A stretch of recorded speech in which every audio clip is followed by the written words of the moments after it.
Hola, continuamos con la historia de la arquitectura, revisando las tendencias contemporáneas en Estados Unidos y Europa.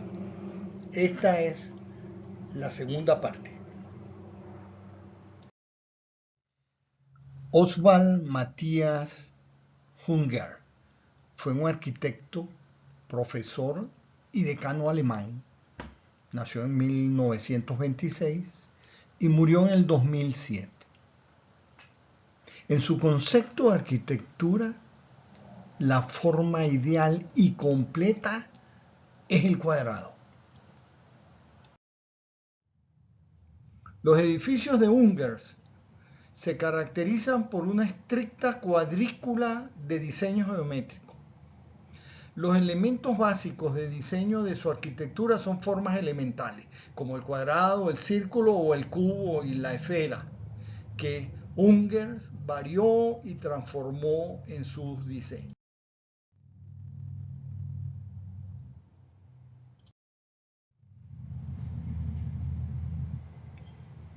Este es el Alfred Wegener Institute,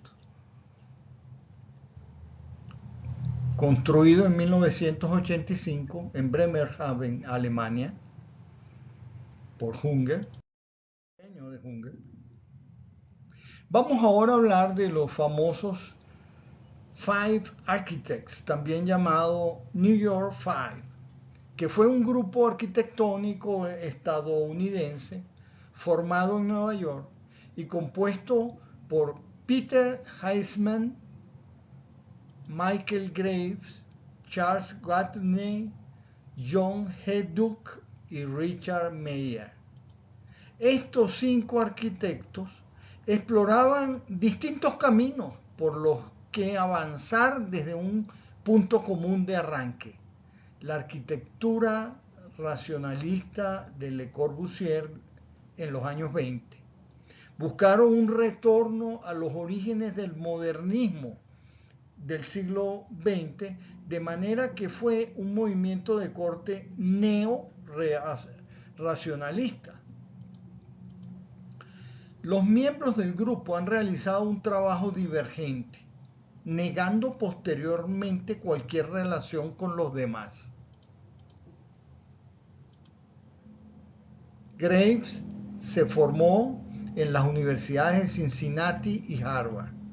Diseñó murales, carteles, alfombras, vestidos, menajes y muebles, además de casas, galerías de arte y edificios a gran escala. Se inspiró en la arquitectura mediterránea y en los modelos clásicos, mezclándolos con la influencia de los maestros contemporáneos. En 1967 fundó el Instituto for Architect and Urban Study de Nueva York. Fue una imprecisa institución muy activa y eficiente que pronto se convierte en obligado punto de referencia para todo aquel interesado en arquitectura.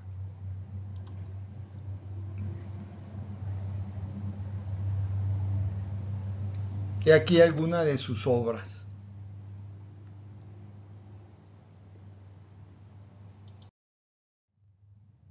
Otro de los 5 es Eisman. Se graduó en la Universidad de Cornell en 1955. Luego asistió a la Universidad de Columbia en Nueva York para obtener su maestría. Después de eso se trasladó a Londres y asistió a la Universidad de Cambridge, donde recibió su maestría en 1962 y su postdoctorado en 1963. Eisman ha limitado su trabajo a las imágenes y los modelos de los diseños arquitectónicos de futuro en los medios impresos, aunque se convirtió en el arquitecto más asociado con el deconstructivismo, estilo que vamos a ver un poquito más tarde.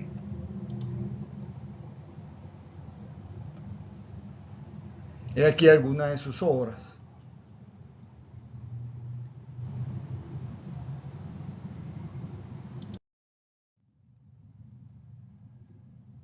Charles Gattuney nació en Carolina del Norte, en Charlotte, en 1938 y murió en Nueva York en el 2009. Se graduó en arquitectura en 1962 en la Universidad de Yale y tuvo clientes famosos en el mundo del espectáculo como Steven Spielberg y Jerry Seinfeld. Como arquitecto de tendencia innovadora, participó en la renovación que llevó a cabo el Museo de Guggenheim de Nueva York a principios de los 90, entre muchos otros proyectos. En 1968 creó en Nueva York el estudio Gateway Siegel and Associates, junto con Robert Siegel, que ha realizado numerosos diseños para viviendas residenciales y también para museos y centros académicos. Él se ha mantenido fiel al estilo moderno, aunque su pureza se ha visto atenuada por la realidad de las grandes comisiones corporativas y públicas. Estas son algunas de sus obras.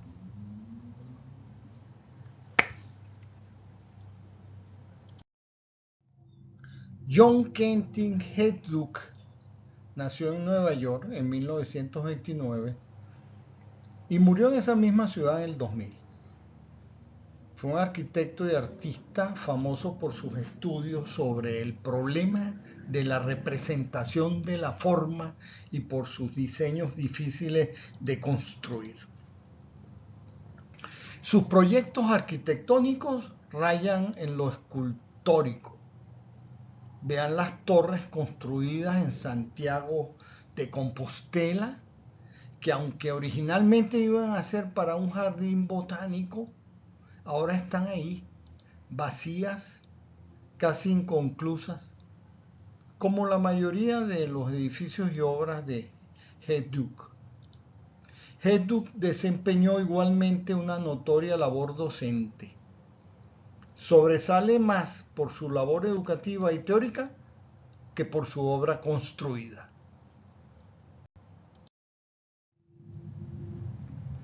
Y el quinto es Richard Meier. Él ha sido el más fiel a la estética moderna y al estilo de Le Corbusier. Sus obras se han centrado principalmente en museos, grandes mansiones, templos y oficinas, en los que destaca la luz de sus espacios y el uso del color blanco, en donde los espacios armonizan con la naturaleza circundante. Vean algunas de sus obras.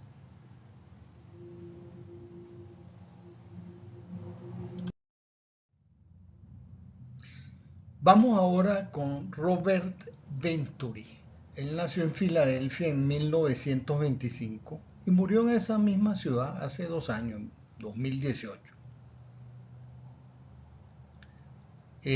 Fue un arquitecto que realizó una parte importante de su obra conjuntamente con su esposa, también arquitecto, Dennis Scott Brown, con quien trabajó desde 1969. Alcanzó prestigio cuando en la década de 1960 inició la crítica a la ortodoxia del movimiento moderno, que desembocó en el postmodernismo de la década siguiente, de 1970. Su causa defendía una arquitectura compleja y que aceptara sus contradicciones. Rechazó la austeridad del movimiento moderno y animó el retorno del historicismo, la decoración añadida y el rotundo simbolismo en el diseño arquitectónico. En respuesta a la definición de la arquitectura moderna, menos es más, Venturi respondió, menos es aburrido. Venturi es considerado como uno de los arquitectos más originales de finales del siglo XX y es apreciado por haber introducido conceptos diferentes en sus obras que se apartan de todo lo que se acostumbra a ver en arquitectura.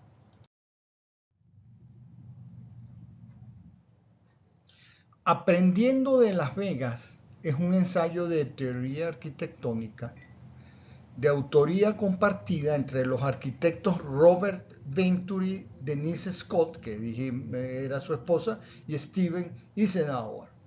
Se publicó en 1972 con gran impacto, convirtiéndose en un clásico de la arquitectura de inmediato.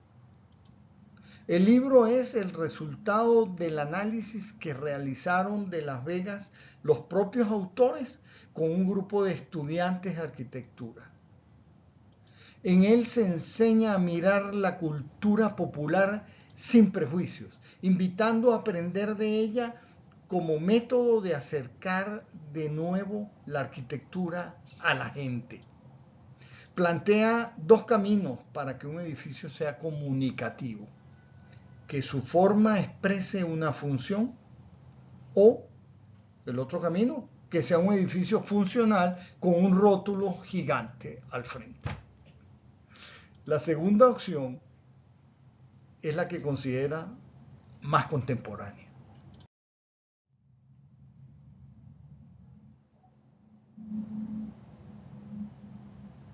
Las Vegas hoy en día.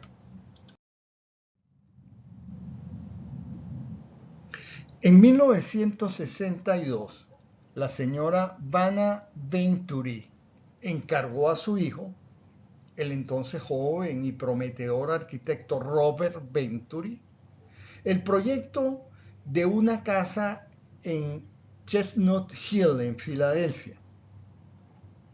Esta casa, aun siendo una de sus primeras obras, es compleja y contradictoria, tanto en sus aspectos formales como funcionales, y pronto vino a ser una plataforma desde la cual Venturi alcanzó un reconocimiento internacional. En esta obra, Venturi materializa sus teorías de complejidad y contradicción, utilizando recursos netamente postmodernos como el collage, la cita e incluso la ironía. Por ejemplo, la chimenea desviada del eje, o la escala doméstica, que es a la vez monumental, conseguida con las cubiertas inclinadas que rememoran el frontón.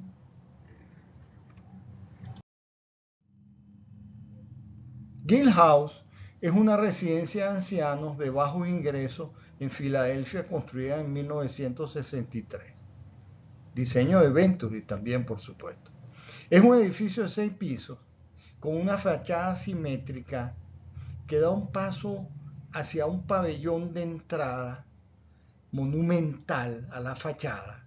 Está anclada por una gruesa columna de granito negro pulido y coronada con una gran ventana arqueada que se abre hacia el área común del piso superior del edificio. Se emplea el recurso de la cartelería, aplicado por primera vez deliberadamente. En 1967, el Departamento de Bomberos de la ciudad de Columbus, de Indiana, le pidió a Venturi que diseñara una estación de bomberos, que debía ser un edificio ordinario que fuera fácil de mantener. El diseño presenta una planta trapezoidal con una torre semicircular que sirve como entrada principal al edificio. Destaca sobre esta torre el gran número 4 amarillo que se ha colocado en la parte superior. Es un ejemplo temprano de arquitectura postmoderna. Por cierto, si te gusta lo que ves, no olvides suscribirte al canal entrando al enlace que señala la flecha azul.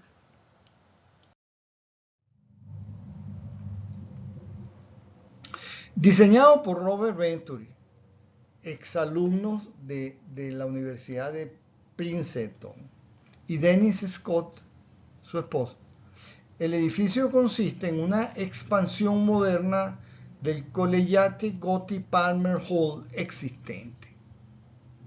El nuevo volumen del edificio llena el patio de la estructura anterior en forma de C y se extiende a lo largo de su lado abierto para crear una nueva fachada este.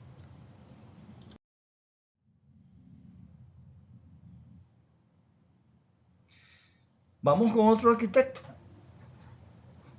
Si bien el fenómeno de la universalización es un avance de la humanidad, al mismo tiempo constituye una especie de destrucción sutil tanto de las culturas tradicionales como del núcleo creativo de las grandes culturas.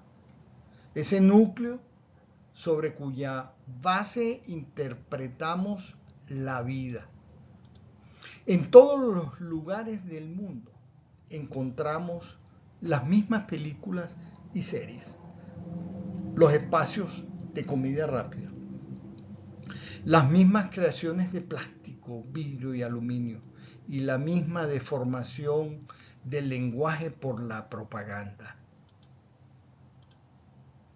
A fin de llegar a la ruta que conduce a la modernización, es necesario desechar el viejo pasado cultural que ha sido la razón de ser de una nación. Existe esta paradoja. ¿Cómo llegar a ser moderno y regresar a las fuentes? ¿Cómo revivir una antigua y dormida civilización y tomar parte de la civilización universal? De aquí surge otra de las aproximaciones postmodernistas, conocida como regionalismo crítico.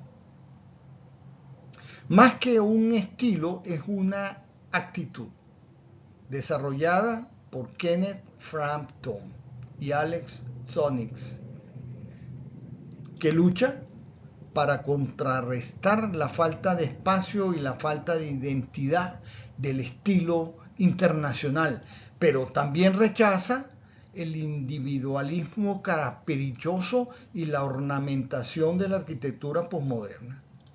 Los estilos del regionalismo crítico buscan proporcionar una arquitectura arraigada en la tradición moderna, pero vinculada al contexto geográfico y cultural. La arquitectura moderna intenta plasmar y ubicar las edificaciones de forma racional, reconstruyendo todo el lugar, olvidando las costumbres y la cultura del sitio. En cambio, el regionalismo crítico, con todo esto integrado, busca que la esencia del lugar se identifique con la identidad cultural en la que se están desarrollando. Veamos una obra del arquitecto Luis Barragán dentro del desarrollo del movimiento moderno, que integra en una nueva síntesis elementos tradicionales y vernáculos, así como diversas corrientes filosóficas y artísticas de todos los tiempos.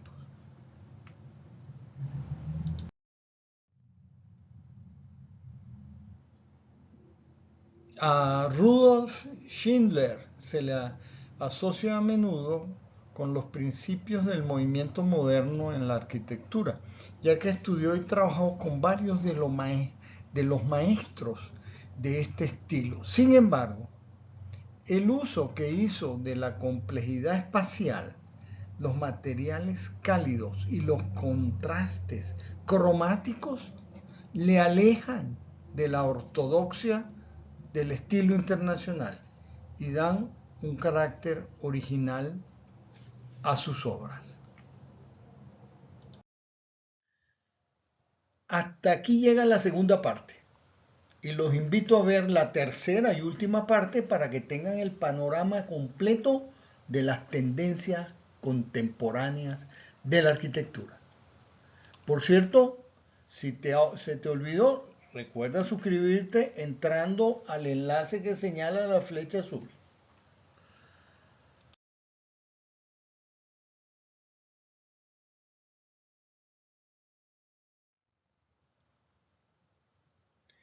De manera que esto se terminó.